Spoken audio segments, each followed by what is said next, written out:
Hello, everybody, and welcome to another edition of the shit you see on the internet. You see, the millennials and younger generation have decided that now they're against landlords. It's been the rich for quite a while here now. They think that if you can tax the rich harder, that you'll somehow help the middle and the lower class. You won't. They also think that landlords should not be able to work hard, get the financing to purchase a property, and lease it out to fix it so they wind up paying for said property and it's theirs.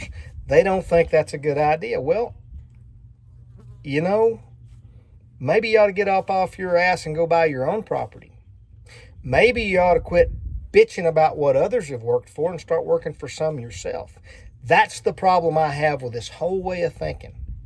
And I went on a page today where they were talking about landlords, and I said, look, if you don't like paying rent, go purchase a property. You make the mortgage payments, and there you go. You've got no bitch. If you don't like renting, that's what you do. If you can't afford to buy, then enjoy renting. People are just going nuts about this. They are so bound and determined that landlords and billionaires are holding them down. Well, let me tell you something. Every time you take money away from those that have been profitable, those who have been successful, you're not going to just take their money and give it to the poor and make things work. You cannot legislate the rich into the poorhouse, and you cannot legislate the poor into prosperity.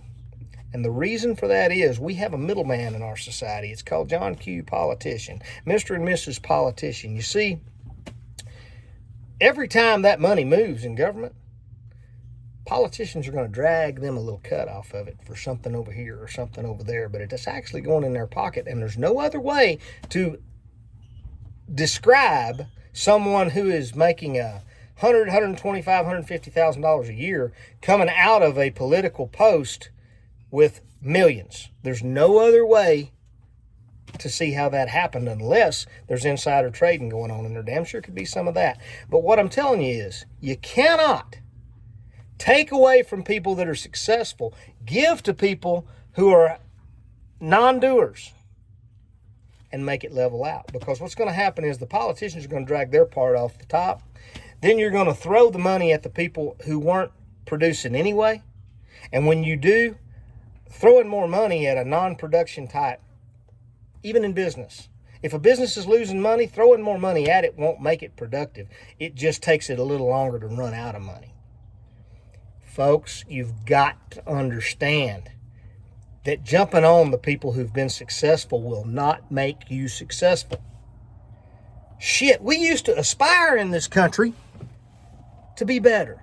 We used to try to climb our station in life. We used to try to make things better. We used to want our children to have more than we had. And now all we want to do is sit on our ass and whine and cry. When did we become a nation of beggars? When did we start sitting on our ass and crying instead of getting up off our ass and doing?